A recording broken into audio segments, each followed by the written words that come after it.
I just wanted to warm up by reading a couple of things from these notebooks I write in whenever I'm in airports, train stations, hovercraft ports. I got a bad problem where I can't say the word no to work. If someone says something like, if it's just work and I can go do it, I'll go do it. Like, do you want to go, pick apples in Albania and then the next day be in Seattle for a gig? Yes! I'll do it. Just because I like to go do stuff. And so I'm always in these incredible situations where I gotta travel really far and not sleep. So, sleep deprivation it makes everything really neat. So I figured I'd read some of these things from the annals and journals of sleep dep. So, here, watch out for this. This is dynamite hack here. Open wide! Your eyes! Your eyes, you idiot! Me and the cab driver both slept all the way to the airport. The damage is done. Almost 8 a.m., slept 3 hours. Could you sleep if you played nothing but John Coltrane and the Beastie Boys all night? Is that a combination that's awesome or not? I think it is! Right now, Thin Lizzy is in the headphones. Phil Lynott is my Guardo Camino. He wrote songs about doing gigs, rockin', loneliness, fighting, and women, and how much it hurts when they leave. On to Las Vegas. Now in Las Vegas, waiting to leave. Looks like it's going to be a sellout flight. Great. All the comedians. Everyone on this flight knows each other, and they're all talking to each other about how much they lost at Las Vegas. I equate gambling with being an asshole. If you don't have a life, then go to Las Vegas, you dick. I still have a quota left. Ha ha. Sounds like you did better than me. Ha ho. You can smell the denture grip. I'm looking out the window. He's out there somewhere. Wayne Newton. I wonder if he's up yet. I wonder how many people on this flight have experienced the magic of the man who has a street named after him in this town full of desperate shitheads. The woman ahead of me is telling her seatmate about how much she ate. The flight attendant announced that all 3 attendants' names are Carol. Much laughter and a smattering of applause. This flight goes for another 4.5 hours. Oh, here's just a quick one. This is kind of like a trailer. A trailer for another reading. On a train from NYC to Norwalk, Connecticut, there's a guy with an arm that was horribly deformed. He waved at a group of people and screamed, "I am here to save the day!" He was scaring the shit out of these people. It was great. The guy was horribly mangled. I mean, his arm was just like a piece of spaghetti, and he's like just, lived in the dirt. This like filthy, urine-drenched guy, and he's running around Penn Station just like screaming, dangling this arm at people, and just freaking people out. And it was kind of, it was amazing, in its own way. Here's another one. Don't think all those thoughts at once. Just drink the shitty, overpriced coffee real slow. Read Rolling Stone magazine seriously, like you really care about that guy who was in the Eagles.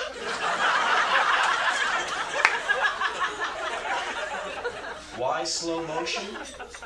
Because this is a 3-hour and 15-minute layover in Phoenix, Arizona. Time stands still. The man on the intercom has a warm yet crisp timbre to his voice. So I'm sitting in this airport hangar, and I'm waiting, and I'm listening to the guy rocking the mic overhead, and I'm thinking to myself, since there is in the rap world, there is so much emphasis now on getting on the mic. And I figured that some of these guys and girls who announce things at train stations, airports, trains, should have a little bit more style and flavor to their delivery, just to kind of spice things up now that vocalizing, is becoming a style in itself. And I was thinking, the fun you could have on an airplane if you were the pilot, or the second pilot, third pilot, the guy who gets to do all the talking, look at the maps, while the other ones are like, trying to drive it. Okay, so, because I don't know about you all, you probably have way more guts than me, but I'm terrified of airplanes. Not as bad as I used to be. I used to white knuckle it from here to San Francisco, 48 minutes ago. Now I can go anywhere on an airplane. It's so kill me, because I've just flown so much now. It's just a big deal. Even when I see him duct taping the wing to the body, big deal. I'm so jaded now. Nothing gets to me. But I always am a little nervous when we're taking off. And the thing that makes me relax, that makes the sphincter loosen a little bit, is the pilot. When he calls back and talks to all you people in the cabin. Because if you remember the last time you were on an airplane, remember the cool confidence that all these guys just exude out of their voice. And they always use the word UH, I hate that word. Because it means you don't know what the fuck you're talking about. But for the pilot, it just mellows you right out. Ladies and gentlemen, we're climbing up to about 31,000 feet, and we're going to be seeing some beautiful sights today as we make our circle over the Pacific Ocean. We're going to be going down across San Diego and on our way through Arizona, across New Mexico, on our way to Texas. And I'll be giving you those Lakers scores as soon as they come in. If Patty, Carol, Janice can do anything for you, please let us know. Thank you for flying with us today. You're like, because if he can relax, you can relax. Obviously, everything's okay. Listen to that tone of that guy's voice. And sometimes they have that little southern twang in it, which means, he must be one of those, the right stuff guys. Yeah, I've been flying planes, I don't like to talk about myself very much, but I've been flying planes for about 35 years now. Flew them in the war, and I fly them now for you people. I'm glad to be taking you through the air. And I hope to see you again on one of these flights. And you're just I'm glad there's someone here with rugged lines in his face and blue eyes piercing through the windshield, without any fear into the friendly skies. And that one's always nice too, the friendly skies. The sky isn't friendly, sky's up there, What's friendly about the sky, but it does sound nice. Thank you for flying the friendly skies. It's like United has their own set of sky. Sorry, we only fly in the friendly parts. That's why we will not go to Philadelphia International Airport. Because we only fly the friendly parts.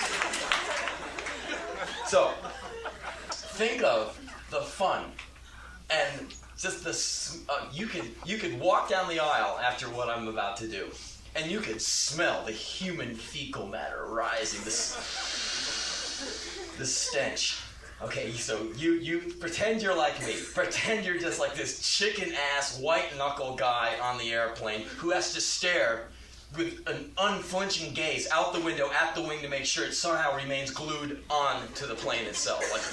If you take your eyes off it, even to go to the toilet, it might fall off. And since you can only be on one side at once, count on it, there's another chicken-ass white-knuckle person on the other side doing the same thing. One small bump, it could be a woman walking by you, food, heart rising into the throat. You choke and try and remain cool and casually wipe the sweat off as you stare at the wing, keeping that sucker on there. Okay, imagine. So you're waiting for the word from the god, the pilot god, so you can.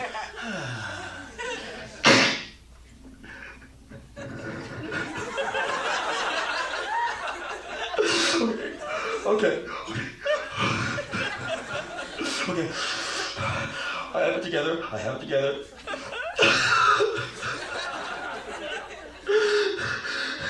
Fuck it!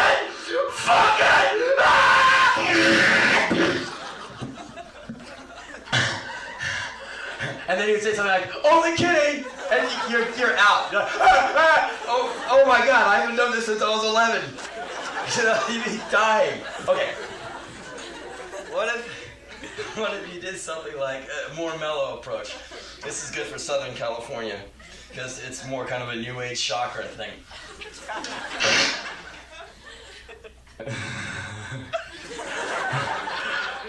Oh, is this on? Oh, wow. Hi. Oh, wow. Hold on. I'm trying to keep it together. I had so much on my mind. Oh, what a wild concept. Something on my mind. I mean, I hope you don't think I'm crazy or anything, but so okay, wow, okay. I'm the pilot, right? So I'm kind of like your charioteer over the earth, man. So, did you see that? Did you see? Man. Oh, it's just a trail. It's cool. I'm sorry. Wow. I just want to know if I'm just alone out here, man. Because sometimes, well, no, I'm not freaking out. Man, I got it together. But anyway, I can't like run out down the aisles and like hug all of you and get your names, man. Because I don't have time to do that. But I just want to show you how much I love all of you, man, with all of my heart. I mean, I'm not going to rip it out of my body, cut it into pieces, and feed it to you, man, but I'm just saying, like the soul of my heart, man, right? So I'm going to take this airplane, and I'm going to, man, we are going to fly right into the sun, man. You'd be dead of panic. You would shit your intestines. You'd just be, ah! Okay, so you could have some fun on the microphone. So I kind of wrote my own thing for the airport courtesy thing. Instead of with Mr. Robert Johnson, please come. Isn't it great when some guy will be called to the white courtesy phone and it's someone who has the same name as? I was at somewhere, I think I was in Atlanta, and a man named James Brown got called. With James, man, I nearly broke my damn neck trying to find that. With the Godfather of Soul, please come to the white courtesy phone. With the man that brought you da-na-na, hot pants, da-na-na, Papa's got a brand new bag, da-na-na, more, Mr. Please himself, ladies and gentlemen, known internationally around the world, Soul Brother #1, James Brown, Mr. James Brown. Please step to the white courtesy phone. Something like that. One time, think it's sinking now. One time I was on a Jersey rail train where all the PAs are incredibly fucked up on those. They're all broken, like, you're like, where am I? I don't know where you are. It could be Metro Park, it could be Newark. You just get off. And so it was just like feedback and like some angry guy on the mic like, next stop, Vietnam. Oh my damn, no, God, no. I really want to go to New York. So anyway, so here's I'm ripping on the guy here. About 20 minutes ago, remember, the man on the intercom has a warm yet crisp timbre to his voice. Let me at that mic. Yo, what's up, bitch? Ill Money Fresh Diff Mixmaster B is in the house, and I want y'all to know that I'm up in this motherfucker. Mr. Lee Swanson, step to the white courtesy phone for a message and shit. Peace, I'm out of here.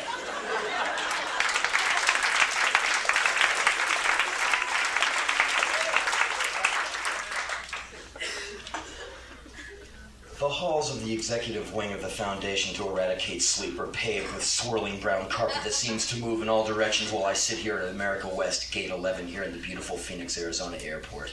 It's 5:21 a.m. and I'm on my way to L.A. The band has a day off and Chrysalis Records has seen fit to fly me to the City of Light for interviews and a photo session. At best, I got a whopping 30 minutes of sleep. I'm running a fever, and my body feels like Billy Idol himself has pummeled me with his platinum discs.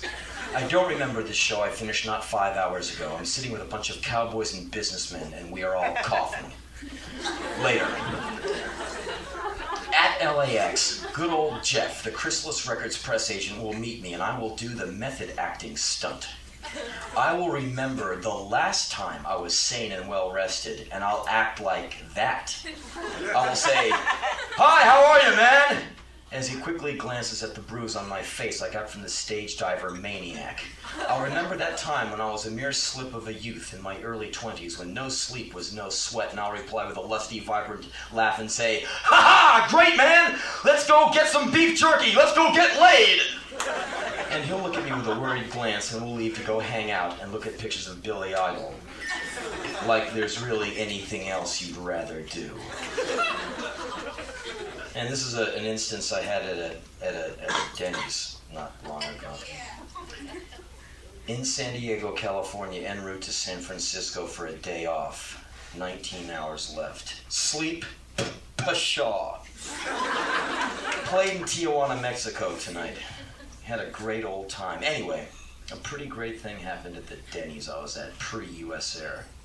I was cashing out after a salad and a particularly damn good cup of coffee, and I spied, with my little eye, this rock dude sitting on the lounge chair near the front door.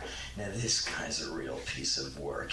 He's got that white snake hair and those cowboy boots with the silver tips, the rock vest, the flowing robes. Striking. The whole thing, right down to the peacock design on the leg of his jeans. He is with two rock chicks, that's C-H-I-X. And they are looking at me, and old Whitesnake is smirking, which is a bad idea, since, in my opinion, at the time, it would have been a great idea and a real treat to smack that blonde haystack right off his pointy head. So, one of the chicks says, "Is that a snake on your leg?" And I say, "No, it's a Motley Crue logo." And she said, "Motley Crue?" And I say, Crew or Poison or a White Snake or some fucked up shit like that. Then old Rock Dick bums. And she asks why I have it there. Am I in one of those bands? And I tell her that they mow my lawn and pay me $1 an hour because they suck and should be destroyed.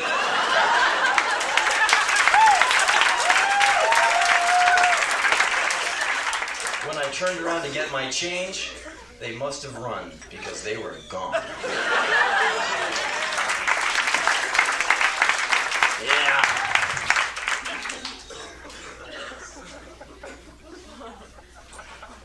So let's talk about rock and roll for a second. I don't, believe it or not, I don't get into hatred. Not petty hatred. I'm a connoisseur of hatred. I only want that big, beautiful, righteous hatred. Like hating weakness. And that's a righteous hatred. You know, hating pettiness. Hating being a self-serving, egotistical motherfucker like all of you!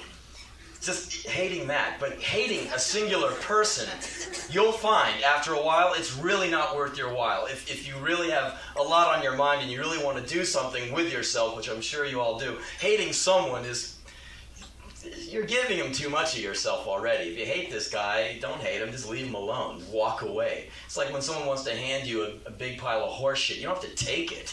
Just go like, fuck you, man. So I don't get really into hating people like that. I mean, I hate all cops. Good ones, bad ones. The only ones I don't hate are the ones that are pushing up the daisies. Anyway, I have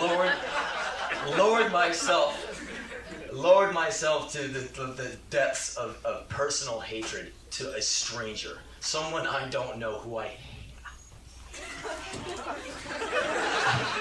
I hate her so much. I can barely say her name, but I turned it into an art concept. Okay, so now I have some distance from it now, and I can work with it. Okay, there are probably some new wave hippie ass motherfuckers in here who like this agent of Satan. I fucking hate Edie Brickell. Okay. Okay, there's a few of you in the house who are with me on this. Damn. I mean, that smile, like, hit me,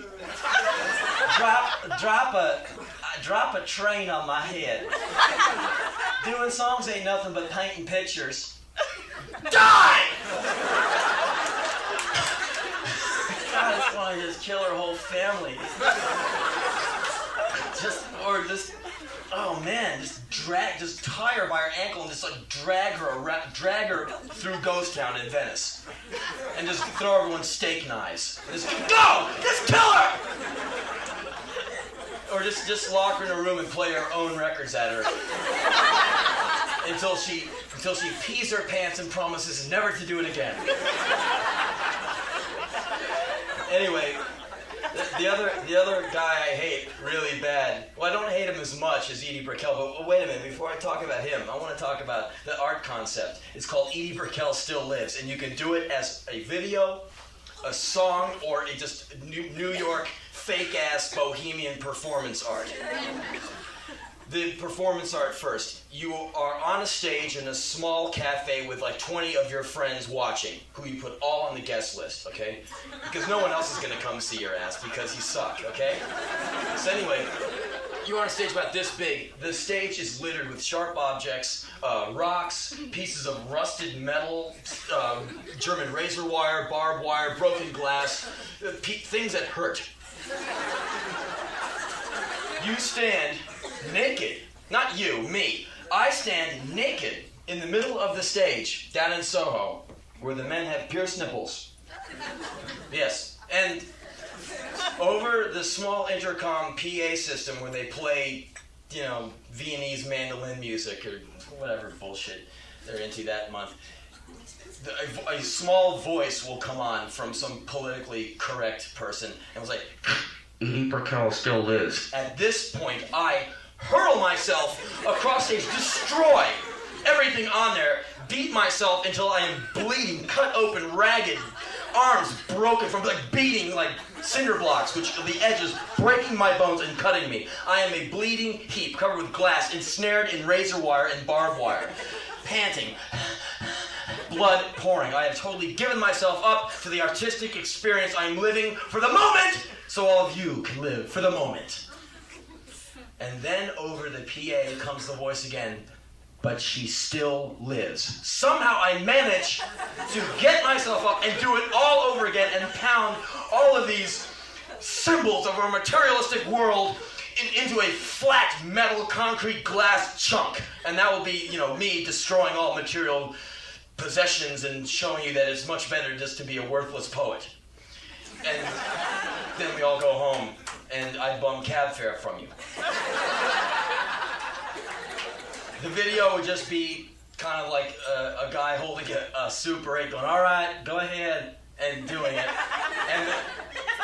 And the song would just be some pseudo industrial dance music, like this brainless rhythm track, and like hitting a trash can with a stick, and getting paid like $750,000 advance for that. It's called house music. Okay, so anyway. Another thing, so depression, that's a nice little intro into the concept of depression. That's one thing we all just, we don't even know each other, and we all can say depression. Everyone just can say, yeah. And anyone who thinks they're above it, I never get depressed. And you're like, God, you're a liar and you're boring.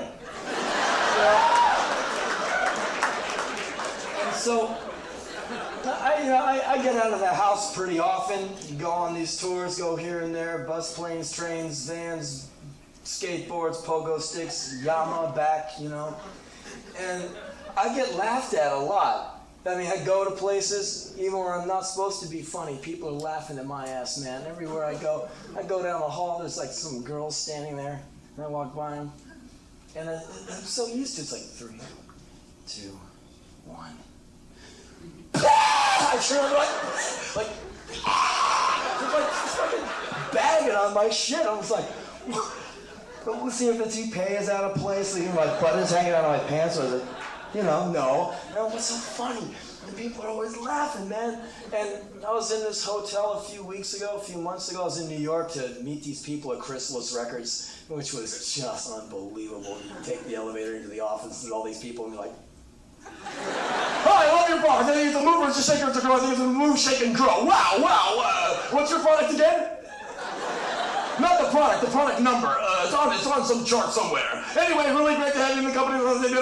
Get the fuck out of my office. And so they put me up in this hotel for a couple of days so I like you too, And that's a nice Rolex you got there. How many pounds does it weigh? And there's all these big-ass tour buses in front of the hotel, and I go, "Oh, there's some rock stars here." And that guy, son of Bob Marley, Ziggy Marley, was there, and he was in the lobby, and I'm like walking by, I'm just going, "Damn, man," because he looks like his dad a whole lot, and he's this really intense-looking guy. I'm like, and he's got his big-ass bodyguard there, and they turn around, and I'm like, and both of them just like, checking me out. Look at that guy. They're like laughing. I'm going, "Fucking man, these guys are banging on my shit." And so I got all these people laughing, so I figured out I'm a funny guy. I'm a funny guy all the time. I'm funny all the time. I'm not happy all the time. So, okay, but that's all right because I'd rather be funny than happy all the time. If you're gonna be something all the time besides alive, you might as well be funny. So, and I'll tell you what I'm talking about. Here's an example. What if you had two movies in Westwood, down in LA, where they have all the big ass movies? Terrifying. It's every day in Westwood is like being on drugs or something. On that LDS, I saw him tripping, and anyway, two big ass movies. Movie one has like some big male star, the gratuitous female with the silicone implants, and the Brat Pack younger people as the kids. And it's a movie. It's first night, Friday night, nice weather, no clouds. First night, you think the line's gonna be around the block because it's premiere night. And there's another movie down the street with no real name actors, just a bunch of slops. And it's first night too, and you wonder, all these people are gonna be there with their ticket money going, movie this one, or movie that one. And so we go to see the first movie, and what is that movie? The movie has the big name actors, and the movie's called Happy Guy. And so, what is Happy Guy about? Happy Guy is a 4.5-hour film. Get your money's worth. It's shot beautiful color. Every scene is perfectly well lit. The sound is amazing. Direction, perfect, stunning. Camera angles, striking. It's about this guy. He's very happy.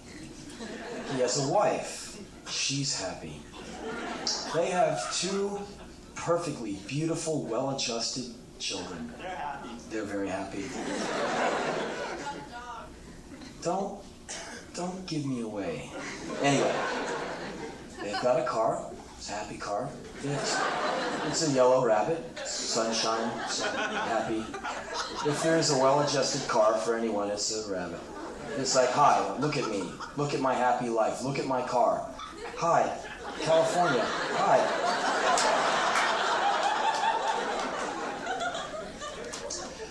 Dad has a happy job, happy boss, first name basis. Laid back, but energetic, happy. Mom doesn't really have a job. She's a woman, right? Women in Hollywood movies don't work. They just kind of smile and fuck, So they have happy sex, and she does happy work for the community, like doing something really important that doesn't take a whole lot of personality, but she's happy. And then the movie has a happy ending. The movie ends in Cape Cod, and they're all visiting their happy relatives, and dogs are barking, and they're flying kites, and at the end of the last shot, everyone waves. Bye. Feel good about yourself, okay? Okay, now it's 8 o'clock, and the trailers for the movie are running, and there's no one in the theater. Opening night, there's no one in the theater. You know why there's no one in the theater? Because around the corner, that movie with all the bums are acting in it, the movie is called Psycho Manic Depressive Motherfucker. And the line is around the block. Everyone is beating the door down trying to get into that motherfucker because everyone says, I know that guy! And the movie's about this guy. He wakes up, he leaves his room into this shitty gray sky, like parting the sludge in the air, dodging bullets, bodies, people hanging from trees, and birds just like dropping shit all over him. And he goes to a job that's like a conveyor belt of him like putting spindles in boxes. And he sees, women walking by and he tries to talk to them. Hi, my name is Cameron. I'm lonely. And the woman goes, ah! And so he never gets to meet any women. He's just intensely paranoid and depressed. And he sits in his room. And he starts thinking all the time about just how he fucking hates everything. He hates himself. He fucking hates entire planet Earth. And he just goes and like just breaks shit and just wrecks stuff. He's like standing in line for the bus and he just gets tired of lines. So he just starts punching people in the head. And this is like a 2,000-seat theater and everyone is on their hands and feet going, yes, I wanted to do that, fucking A! And some really crazy motherfuckers in the back going, I did do that! And I just got out last week!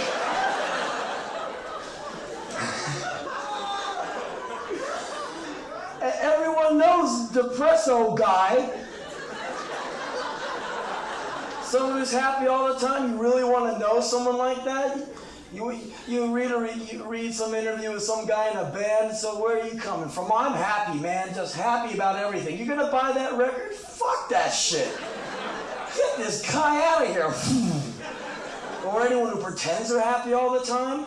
Lying, man, those lies, it's the lies that cause the cancer, I think, give you the tumors and shit.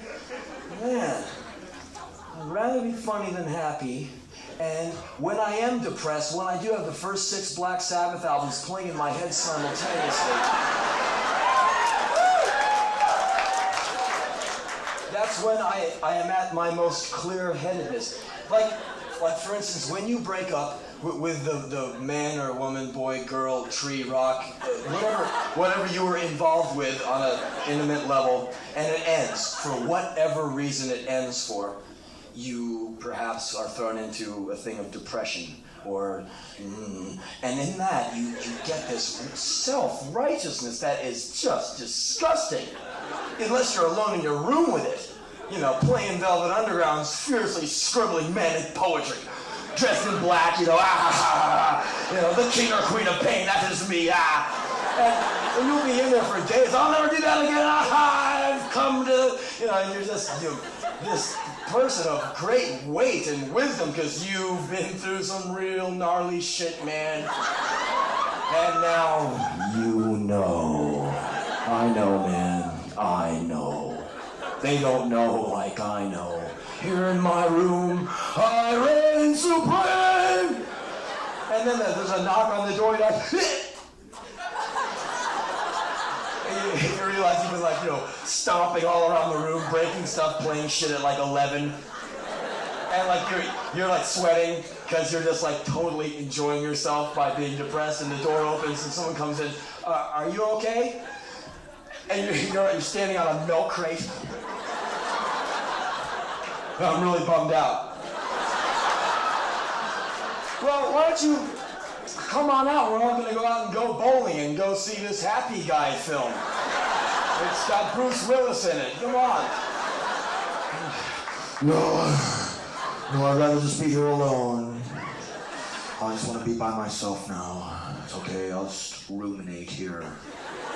Well, you're depressed. Yes, I am depressed. Very, very depressed. Yes, I am very depressed. Well, don't you want to get better? Well, yeah. Well, then come on out, man. Let's go hang out. We'll pay. Come on out. We don't want to see you so glum. Get the fuck out of here. I'm depressed. Got it? Slam the door. Right. And stay out. Turn up the stereo gun. Ha ha ha. you love your depression because you see clearly. You are so defined. It's so self-fulfilling. It's just like when you make yourself come. It's just like, ha! Ha! Fuck you all!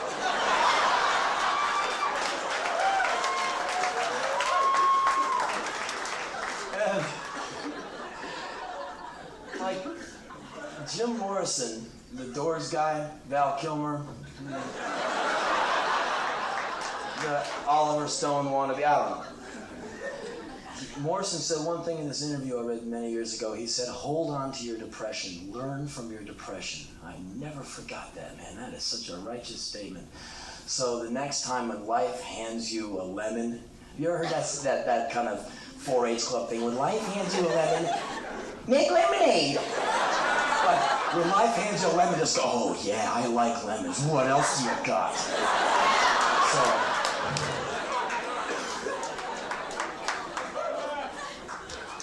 Oh, you don't have to clap. I'm going to read you this thing I wrote. A few months ago, I was in my room and the phone rings. And this guy calls me up. He goes, hi, my name is Randy Churro. I'm from Gondola Films. And I'd like to talk to you about writing part of a movie. I go, well, I don't know, man. I'm really not, I don't know. He goes, well, we are putting together a screenplay called In Venice, and it's written and directed by a guy named Bud Cort. Have you ever heard of Bud Cort? Yeah, and I said, Bud Cort? I don't know. And he goes, well, Bud Cort was Harold in Harold and Maude. I went, oh, wow, because I've seen that movie like a lot of times. Really, if you haven't seen it, please do yourself a favor and rent it. It's really wonderful. Ruth Goldman's in it. She's so awesome, man. And Cat Stevens has a song that he never released on a record. It's a great song. Anyway, I went, wow, Bud Cort, fucking Harold, man. Yeah, what's up? I'm interested now. And he said, well, okay, well, he wrote a screenplay based on a newspaper article he read about a man who lives in Venice, California, who became obsessed with a woman. And the guy was a little nutty, and he started writing her love poems and leaving them at her door and following her to work and calling her and sending her flowers and freaking the girl out. And finally, she had to get a restraining order on the guy because he just went over the top. And he said Bud really fell in love with this guy's ideas because he's kind of like the man of La Mancha, just like this guy who's trying to win the heart of a woman with poetry and flowers and romance, and the woman doesn't want any part of him, but he can't see it because he's too blurred by his vision of romance and poetry. And apparently old Bud was really taken by it, and he wrote a screenplay around the story. And in the scene, there is a poetry reading, and old Bud, who's going to be the guy, Harold Bud Cort, Bud is reading the scene and reading a poem to the girl who's somewhere out in the crowd. He goes, Bud would like to know if you would like to write the poem for the reading scene. I'm like, I don't write poetry, man. He goes, well, we have your books in the office and some pretty fucked up stuff in your books. And we think you're the man. And he goes, look, make it simple for you. We have a script, and we'll messenger it over, and there's a kind of a dummy scene in there, and if you could just like paraphrase it or get the same thing across in kind of your own language, we'll give it a go. What do you think? You want to try it? I'm like, yeah, sure. So he sends the script over, I read it, and I read the scene 21, where they want me to put in the poetry section, and I read the poetry that this guy is spieling to this girl.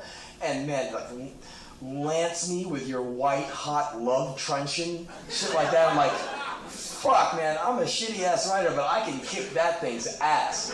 So I said, yeah, man, I'll give this a shot. So I wrote this one thing, didn't like it. He said, we want it more dark. All right. So I turned the lights off and I wrote another thing, and I sent them that, and they accepted the second one. So I figured for some fun, I'll read both of them. And now this is stuff I don't usually write like this, but I'm trying to be in the character of the guy and trying to do the thing. So this is a love poem this is a guy trying to seduce a woman with poetry. And scene 21, attempt number 1. I want a woman who will drive me to the edge of existence where I will stand torn and alone, ready for anything. And then she will appear. Together we will become fire. 10 forests, 10 jungles, 10 deserts on fire. Together we will redefine desire. In my sweat-drenched moments of clarity, she speaks to me. Ted shouts the last line. Ride me! Ride my storm-swept heart!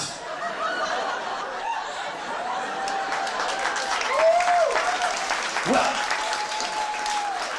you all liked it a lot better than Randy did.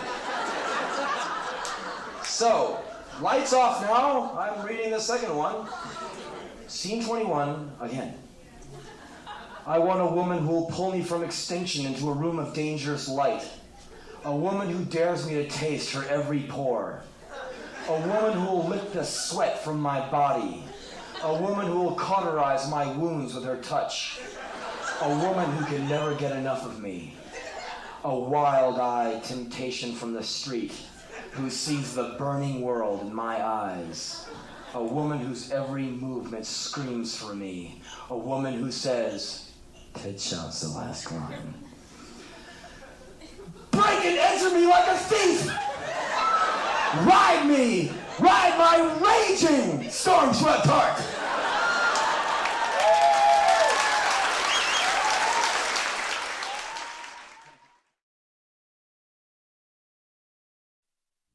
I want to tell you all this story, okay? It's like a long time ago. I was in high school, about 30 or 40 years ago. And the only time we ever had any fun was when we had the science class, because basically the teacher, Mr. Spencer, didn't really care what we did as long as we did about 6 pages of the book a day. Go in, heat things up in test tubes, and talk to me later. And he would go away. And so my lab partner was one of the top students in the whole school. Well, he's at least the top. You know, his father was the headmaster of the school. The kid was under a shitload of pressure. He brought home a B. The headmaster is at the dinner table with him every night. You know, he shares the bathroom of his house with the headmaster. So this guy was under a lot of pressure. But he hated the place as much as I did. So I would get A's in this science class because I would just copy all of John's shit down. I'd go like, well, what happens if you light this shit on fire? He goes, it burns. I go, right, it burns. It burns. I mean, we would kind of get each other through. And he was smart, so he could ace through it, and I was kind of like what Flavor Flav is to Chuck D in Public Enemy. Chuck D's a straight man, and I was kind of like his chem buddy, would like be blowing shit up.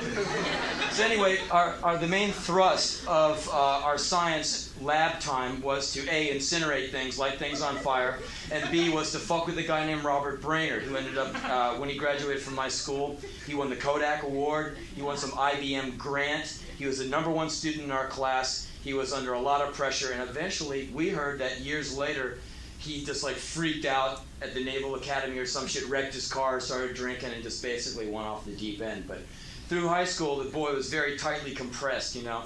So anyway, Robert Brainerd was like the thrust of our young teen angst. And at one point we were given live animals to destroy. And it was the first time and it was the last time. And maybe it was due to what happened. And I just want to tell you this quick story of strength, okay? Because that's something we all need to get into in this day and age, is strength, pure animal strength, okay? So anyway, we were in science class, and the years gone by, and every single time Brainerd is making these perfect lab notes, Mr. Spencer leaves the room. We have yet another two-prong attack, where I go over with John. John goes over kind of as a straight man. Robert, I'd like to consult your notes. Okay, sure, John. And then I have the alcohol thing and the match, and I just like dip it all over his lab notes. We torch him. We torch his lab notes. you guys! He had some kind of fucked up thing in his mouth, and we would incinerate all his work. And we would just fuck with his life relentlessly. It was the only thing we had to do. It was the only thing that got us through this boring class where all you had to do was like, light this shit on fire and see what happens, or boil this and tell me how much just remains at the bottom. It was dumb, it was stupid. So anyway, one day we get live frogs. And the experiment is to take a needle, a pin, through the brain. You pit the frogs. Okay? And what happens is, it's an amphibian, and its circulation system and its bodily function thing is at such a lower class, like people, from the Midwest. I mean, it's simple. Heart, blood, brain. It's just the whole body type is, I guess, really non-complex. Not like us guys. So anyway, if you stick a pin in the frog's head, he just kind of goes limp, yet his body keeps on functioning. You can cut him open and look at his heart and watch this incredible thing we have, the body. You can watch it in motion. And so the procedure was to take the frog, put the frog on its back. This is great. Then you take the needles and you stick them through the palms of each, whatever they have, 4 legs, or their little hands, and then you stick a pin through each here. So you've got kind of this frog Jesus guy. He's like laid out with his white belly up towards the sky, and then you're supposed to like stick the needle through him and do your thing with him. So anyway, a lot of my peers were very squeamish around amphibians. I worked at a pet shop. Frogs were my bread and butter. So the science teacher had the cloth bag of frogs from the biological company, and he had them flown in or whatever. He has them in a styrofoam box. He pulls open the lid of the box, and there is the canvas sack of frogs with like the wet newspaper all around it. And it was, gentlemen, grab the frog, pit him, and look at the heart, take it out, and then go to English, So, right. So people are like trying to pick up frogs. I'm going like, what kind of fucking men are you? You can't even pick up a frog. They're like, fuck man, you're the snake freak. You pick them up. And so the teacher leaves. He comes back in. I've got me and John's frog in my mouth. I have the frog in my mouth. The legs are dangling out. I go, Henry, take that frog out of your mouth.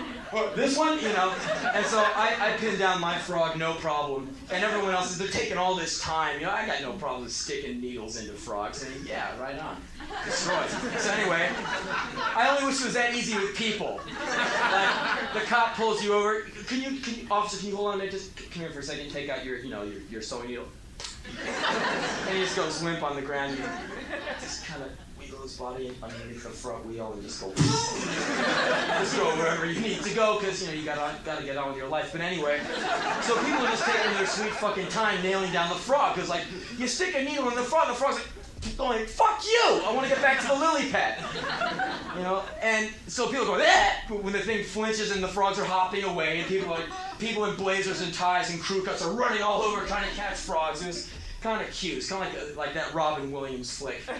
So I got my guy nailed down, and eventually people get their shit nailed down. Now Brainerd really fucked up, and this is where the little study in strength comes in. Okay, so people are like pithing their frogs wrong. They're like killing them. The needles are coming through their nose that are going into the brain. They take the scalpel. They're too afraid to cut the small thin skin of the abdominal wall. They kind of go, I can't do this, and other people are cutting all the way through the ribcage into the styrofoam cutting mat. Like George Pettis, the crazy Greek guy with the close-set eyes and the bubble butt, the first guy I ever knew who was into Sabbath. He was awesome. He was really damaged in the womb. But anyway, he just cut the fucking board in half. He was just like, you're like, George, you don't cut the frog in half. He's like, George, you just killed the frog. And nothing fazed him. So anyway, people are either pithing frogs or killing them. Me and John, we got our guy pithed. We had the heart exposed. We got the A. So anyway, you hear this shriek from Brainerd. Like, ah! Okay, the frog, with more intestinal fortitude than most fucking soldiers in this country, has ripped out of the styrofoam, pins intact. Yeah! Damn this oppression! one leg stuck in and it's taking laps and and it busts loose and it says, I'm out of here. And the frog takes off. And people are trying to catch the frog. And like, they're catching it, they grab the frog, the needles are going into the student's hands. So now the frog is red hot, and this frog is confused. It has terror in this tiny little eyeballs. It's going, fuck this, they're sticking me with pins. I'm with a bunch of fucking virgins, get me out of here. And to watch this frog hop with the pins, clacking on the floor, and people trying to pick him up, and people's hair and dirt, and all kinds of bullshit sticking to the frog. And the frog just keeps hopping through like, ah, ah, ah. You're like, Henry, you pick it up, you pick it up. So I picked it up and I grabbed it by its hind leg and I fucking go over a lap table and I killed its ass. Yeah. But anyway, speaking of that concept, years afterwards, we all graduated in 1979. Everyone got to take out their little portion of their yearbook. You get a quarter page when you're a senior. Everyone has their uniform shot and their prep boy at leisure shot. And like you see some guys, and you see the way the subterranean suburban kids were on the weekends when they kind of let their hair down. And you see them in the most gaudy mall outfits, kind of like, hanging out on a canoe. You really go canoeing? Yeah, me and my dad. You really hang out with your dad and you really go canoeing? Do you eat Wheaties? Well, sometimes, And my reality was so much different than that. I never saw my dad much after I was, a certain age when I came to my senses. But anyway, you see these people riding on boats or like looking out over cliffs and shit. And future plans. Well, I would like to be involved in aerospace macronautics or some like these people, fucking. Because I saw one of the top guys who graduated from our class. This school was in the East Coast, right? I saw like the number 3rd ranked student, this Iranian guy, Milad Karami. Great guy. You know what I saw him doing a few years ago? Working at a fucking 7-Eleven over in Hollywood. I went in there, I had my hair really long.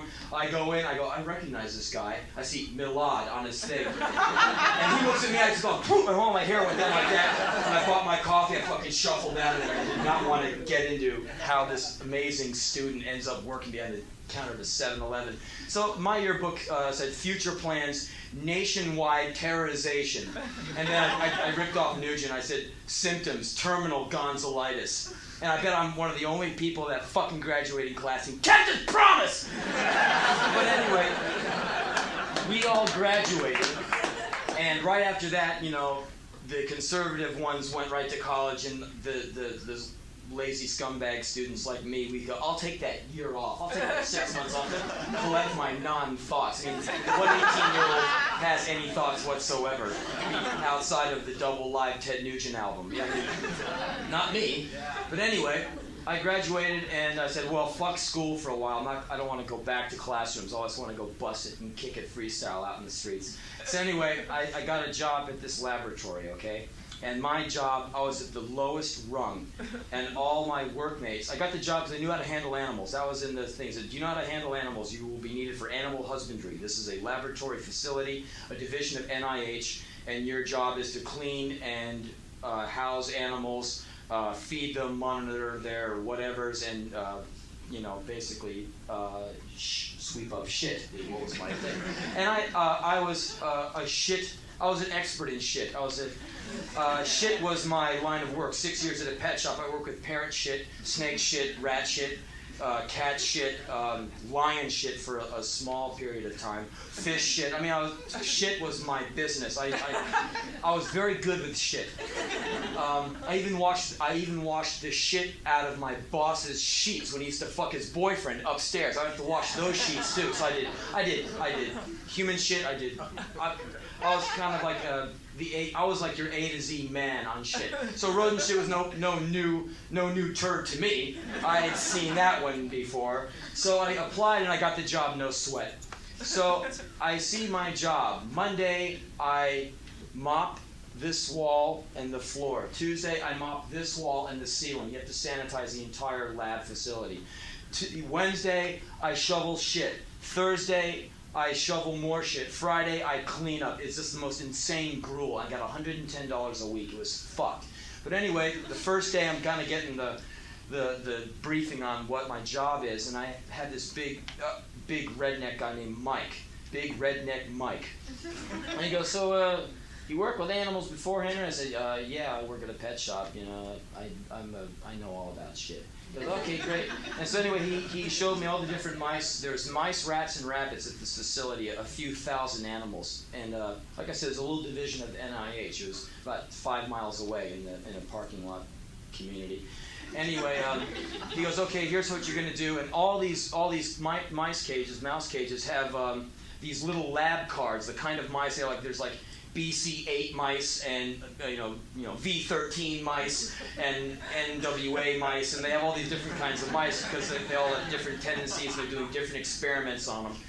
And so you be careful with this one because the males of this kind are usually very aggressive and blah blah blah. So I'm learning that, and then he takes me into the rabbit cages. They have these specially designed cages to where the rabbits can't turn around because if they freak out and turn around, they break their necks. So they have these rabbits kind of like just hanging out in a straight line. And I go, what the fuck is that about? I go, what kind of rabbit hutch is this? He goes, well, we don't want the little fuckers to turn around and break their necks. I'm like, okay. And then he takes me to where the rats are. And he goes, you got to be really careful with the rats because a lot of these rats are getting kind of, I forget what kind of shit they're getting, but it makes them get really big. They get really fat and they just die. I mean, they get huge, full of fucking cancer, and then they just terminate. And some guy with a white lab coat learned something. And so these rats, their existence is they get poked, prodded, parts of their head shaved, they get shocked, they get needled, they get pulled by their tails, and you get, people get that done to them for 35 or 40 years, and they don't seem to mind. Rats are a bit smarter than that. You stick a rat with a big, deep needle one time, they go, fuck that, fuck you, fuck your whole species, you come near me, I'm going to bite you in half, you motherfucker. And these rats were incredible. You'd even look at them, they would back themselves into a corner and start squealing and start showing their teeth, because they've just been brutalized so many times. So I go, what do I do about a rat like that? How do I get it out of its cage to put it into the clean cage? He goes, you got to knock them out with ether. So what you do is you take tongs with ether and a cotton ball. You dip the cotton ball in the ether. You stick it in front of the rat. The rat attacks it. And it goes like, the rat falls out. You quickly grab the rat, throw him in the next cage, lock the cage down before the fucker comes to and comes to rip your fucking face off. And so I got my routine down. Now I'm back in the coffee part listening to these guys go nigger, nigger this, nigger, nigger that. They're all these rednecks, So anyway, I'm listening to all this talk, and I hear this scream like, ah! Ah! And Mike comes into the hallway of the facility like this, arm flailing, this big rat attached to his index finger. His surgeon's glove is on. You wear surgeon's gloves whenever you clean any of this shit. Is filling it with blood. He has 4 little condoms, 4 little udders of blood. And he's like this, and blood is flying, and the rat is hanging on for dear life. And finally he just goes like this, and the rat smashes against the wall and just drops. And I go, God damn, he killed the rat, he ripped his hand apart. The rat rolls over, looks around, and runs off. The rat it was like throwing a baseball at a wall. The guy went, ah! The rat lived. I was like, fuck, the uber rat. And his hand was fried, and he had to go get stitched up and get looked at. He was really in a bad mess. And so I go, I better wash my ass around these rats. And so I got elected to be the wheelman. I got to drive blood samples to NIH all the time, which was cool because I got to change out of my outfit and go away from this place for a while. So time went on. I'm learning how to deal with rats, rabbits, and mice. We're cleaning this, we're cleaning that. I get to leave 2 times a day to drive samples over to the NIH facility. I have to walk in, and you get treated like shit because you're just a peon. And I'm not used to getting this thing done to me. So I go into NIH with my clipboard and my samples, I'm kind of a wise guy. And I walk up and I go are you Dr. Nungun? Yes. Here's your liver samples. And they weren't into my thing at all. They go, can I just sign the clipboard, please? I'm like, yeah, sure. And they don't care about you. They're not into any of your jokes. God, you look like you've seen a lot of half-dead orangutans this morning. Okay, here's right here. So we start having all these deaths in the facility a few months down the line. The mice are dying. All the whole cageful's dying. And I got blamed for it at first. What are you doing? You're killing mice. I'm not killing them. I just like pick them up by their tail, thump them in the other cage, and put them back on the rack. I'm not fucking up. And so they start cutting the mice open. All their little livers have now turned white, and they're all shriveled up. So they look it up in the book, and they find out that these mice have a very rare disease called ectomelia. And so they go, we got to find out where this ectomelia spread. You know, the rodents in this facility are in danger. So we find out that the ectomelia came in with some rats that we got in from Germany. So these German rats had the ectomelia. Me and Mike, switching all these animals around, are touching all, it's highly communicable. We're touching all these animals with the gloves and just spreading ectomelia all over the place. We find out it's so spreadable that you can spread it from your feet. I mean, it's anything that touches it, these animals can get it.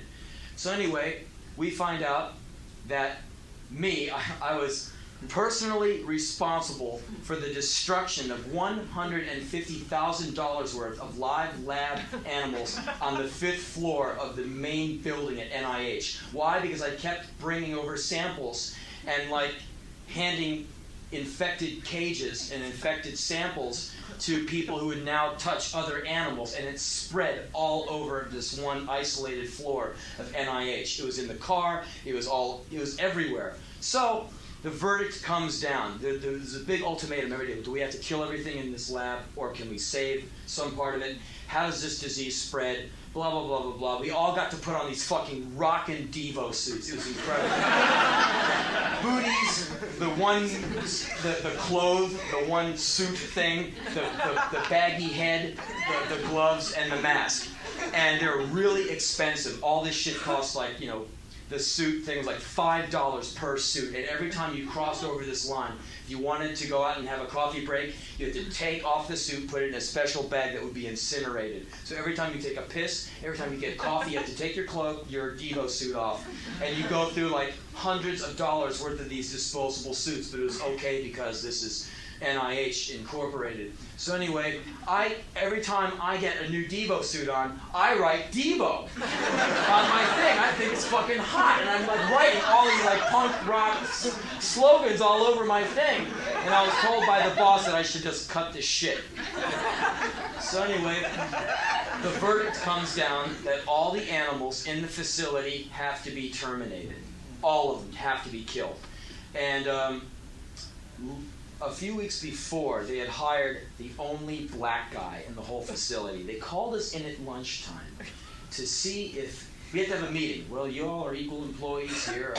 Little Buzzcock, that's what they called me. Little Buzzcock, he's the young, lowest one on the totem pole. But I want to ask all of you, would any of you be offended if we had a Negro working in the facility? Just a show of hands. It's okay. And I'm looking at him going, I don't believe we're having this fucking meeting. I mean, well, I'm sorry, and he just looks at everyone. Everyone's just kind of staring blankly back at him. And he goes, if anyone, has a disagreement, raise your hand. And everyone is just looking at each other, and then finally this old guy, he just kind of goes like, and everyone looks at him because he's like this old man. Well, he's got to be right. And everyone raised their hand except me. And I was the one guy who tipped it the other way. If anyone disagreed, the guy got hired. So like, well, Buzzcock, you want the Negro to get the job? I'm like, yeah. And men, they hated me after that. And so when he came into work, he goes, Henry gets Henry gets Leon. And I had to take him all over the place and show him all the right shit to do. So anyway, who's going to kill all the animals? Let Leon do it. And Leon is like, this black is really cool. He goes, man, I don't want to be killing shit. I don't want to do this. I go, I'll terminate them. So I volunteer. So I turn into the Terminator. 7 or 8 working days, from 7 a.m. till 4:30 p.m., I killed animals. And I'll tell you how I did it. I had to start with the mice. We went from the smallest up to the rabbits. You know, it was mice, rats, rabbits. So there's mostly mice in this facility, thousands of them, fucking rooms of them, with cages, like racks of cages. So anyway, what I would do, my procedure was this. I get a plastic bag. I have a big box of plastic bags. I take a plastic bag, I open it. I take all the contents from the cage. There could be 6 mice in there, there could be 12. That was about the normal quantity of animals inside that cage, the mice cages. Anyway, take the mice, put them inside the bag, squeeze all the air out of the bag. Turn to my right, I've got a big CO2 tank with a tube, with a U tube at the end of it, a metal tube that went like a U. I take this tube, I shove it into the bag, and I, bag, tube, put my hand around it, crank the gas, this thing fills up with pure carbon dioxide, and the mice asphyxiate and they die. Okay, you do this day after day, minute after minute. You fill up a box full of bags of dead mice. When the box is stacked too high, when you can fit, when it's a station wagon load, I would stop, take a break, change up, put the mice boxes on the loading dock, pull up the blue station wagon, load the back of the station wagon, and take the specimens to NIH, to the incinerator, and give them to this other guy who would toss them into this furnace. And I had a great suggestion, which the boss of the lab didn't like. And I'd be like, NIH is really far away. It's all the way down Rockville Pike. Why don't I just go to this mall over here and just dump them in the dumpster? You can't do that. Fuck, I can't, man. I can park that thing, won't see me. In back that Burger King, no way they're going to see me. I'm clear. It would save us a lot of time. They weren't into it. So I have to go, and that's my whole gig. It's just killing, hauling away the bodies. Killing, hauling away the bodies. 7:30 in the morning, 4:30 in the afternoon. I'm just killing. And it was the same thing every single time. It was I didn't lose any sleep over it, because after the first few times you go, fuck, man, this is gross. And after the 3rd day, you're like, another 12 things dead, toss it over there. I even got a small radio so I could just pass the time. I got into like a Zen thing. Bye, bye, bye, bye. Here we go. Take a last breath, fellas. And so the mice would all do the same thing. You take them and you drop them into the bag. And they're all on the bottom of the bag, and the bag's kind of shaking around. They're all just kind of looking around like, what's this new game? And they're kind of happy about it. Like, ooh, this is kind of weird. And they're all standing up against the bag going like, what's this new torture? And then you squeeze the air out of the bag, and you put the tube in, and you turn it on, and the thing immediately balloons up because the gas just goes right in. Here's what happens. All the mice are kind of at the bottom of the bag. They all simultaneously leap towards where the tube is in an attempt to escape. And it's kind of like the rites of spring. It's kind of like a celebration of mice dancing. They're all the time. And then they all hit the bottom. Boom! And then their bladders and their sphincters release all their piss and shit. And you're holding onto this bag, and the bottom becomes warm. And it's just all these dead mice, their eyes bugging out, mouths wide open, just floating around in this piss and shit. And you squeeze the air out, and you get that waft of ammonia piss. You knot the bag and you drop it in. And just watching them all leap to the top, there's this kind of like this jump for joy, and then they all just land. It was really intense. And then all the little fuckers, they all die with their eyes open. They're all like, what a way to go. And anyway, luckily they died quick. They didn't seem like they were breathing or anything, so at least they died fast. So anyway, I'm killing them and I'm bagging them. And day after day, the bodies are stacking up. It was incredible. So then I finally finished with the mice. And now the laboratory is getting really quiet. They've laid off a few of the people because no one wants to do the killing. There's nothing else for anyone to do except clean the mice cages as I'm shoving them out the door. And, they can just get the Leon to do that. So anyway, we get to the rats. And so they go, look, it's a much more difficult procedure. There's only one room of rats, and you have to be really careful with them. Like I said, you remember what they did to Redneck Mike. Anyway, they said, with all of them, just take the tweezers with the ether and the cotton and just knock them out. Put them in the bag. Do one rat at a time. Don't try to do two. We'll rip through the bag. Just forget it. Just do one at a time and be really careful, okay? They said, take your time. Don't fuck up. Don't get bitten. And don't let them escape. I said, okay, fine. So the first, I know these rats after a while because I've been cleaning their cages. I know the tough guys. I know the easier to deal with ones. With this one shelf of rats in this room, all had the same tumor. They would get these tumors all over their bodies, and the tumors were like little cactuses. They had these little prickly things coming off them, and they just get them all over them. And they were like really mean. I guess they felt bad about themselves because they had all these warts and wouldn't get asked to the dance. So I get all the mellow rats out of the way first, and then I got the last wall of these fucking hellish Satan rats. And I'm knocking them out with the ether, and they're grabbing the ether and like chewing it and attacking it and trying to kill it, you know. And then they pass out. And so I'm down to my last rat, this big ugly one who would always back off into the corner of his cage and start wobbling back and forth. He's like this. And you went anywhere near, he would go like, and show his teeth and just go like this, back and forth, like he's looking at you, you know. And he would psych me out, you know, because if you just go near me, like he would like jump upwards and like slam his back into the cage top, and just this animal just so fierce, you know, and so driven. So anyway, I knocked his ass out with the ether, dropped him in this bag, and I fill up the bag. I'm like, okay, die, you fucker. Die. Because the rats take longer. Because they sit at the bottom, they're like, they look up at you like, you think you're fucking killing me? You think you're killing me? Fuck you! And it takes them longer. You just have to just sit. Sometimes you have to take a little bit of air out and add some more CO2 because they're really tough. So anyway, this last guy, I do the air. He's lying on his side, just kind of breathing like that. And I expel all the air. And I go, okay, are you dead yet? I'm looking at him. He just kind of.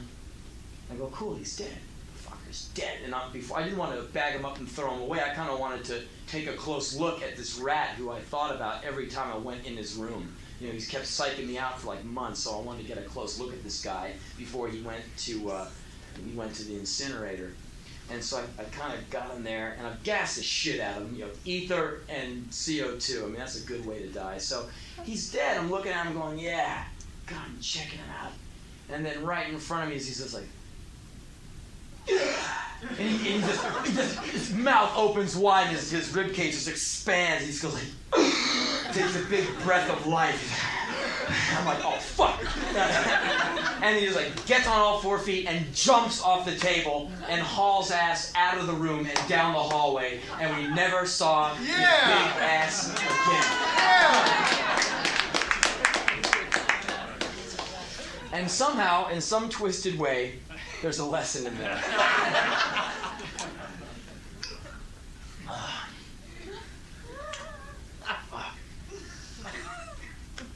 And I don't know what it was, but man, I just got that really taught me something about just hanging in there, you know. One of the first days, I took samples in there. Of course, I fucked up. I went in the wrong way. I'm walking in with my spun off liver plasma, whatever the fuck it is, all these little test tubes in this thing, with my clipboard to have some hot looking radiologist babe sign, whatever they did. I'm just plain people. I'm not one of these fancy types. Anyway, I walk into the ground floor. I thought I could get an elevator up. I walk into this place. It's all gibbons. This hallway of gibbons. And they all look the same. And they all have their hands around the bars. And they're all looking out like... And they're so human looking. Their eyes are human. And they're just really wild to see that close. I mean, you're only used to seeing monkeys like in zoos and in government institutions, you know. That was cheap. But anyway... So I go up to, I'm just like looking at them, and they're looking out. And they got their hands around the bars like, yeah, man, I'm down for my crimes, you know. And they look so hard. And I go up close to one because they look so sad. They're like, and they look like saints, like, there's a better life somewhere. Oh, you know.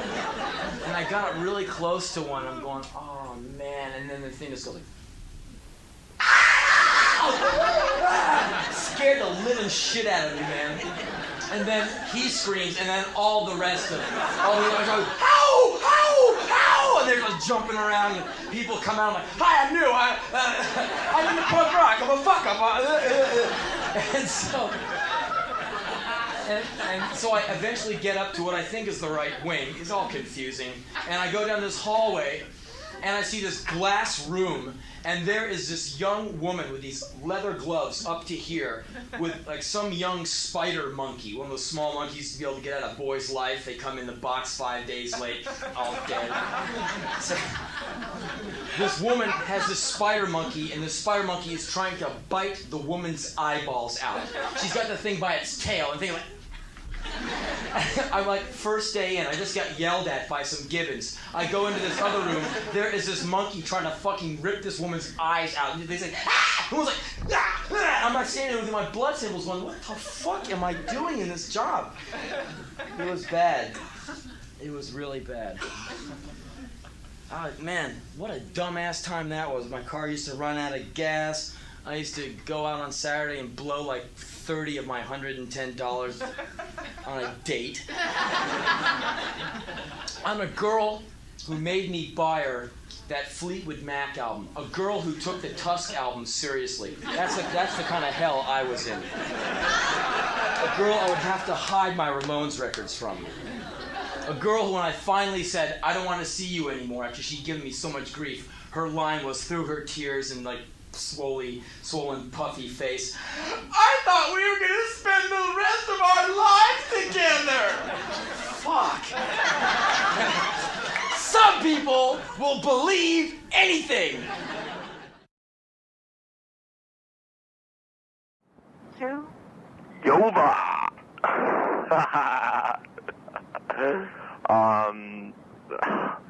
I'm calling from Canada. That seems very stupid because I think if I keep calling 213-61 from Canada, I'll have to sell my car to pay the phone bill. So what should I say? I don't know. It's Ian Bisiers from Canada. I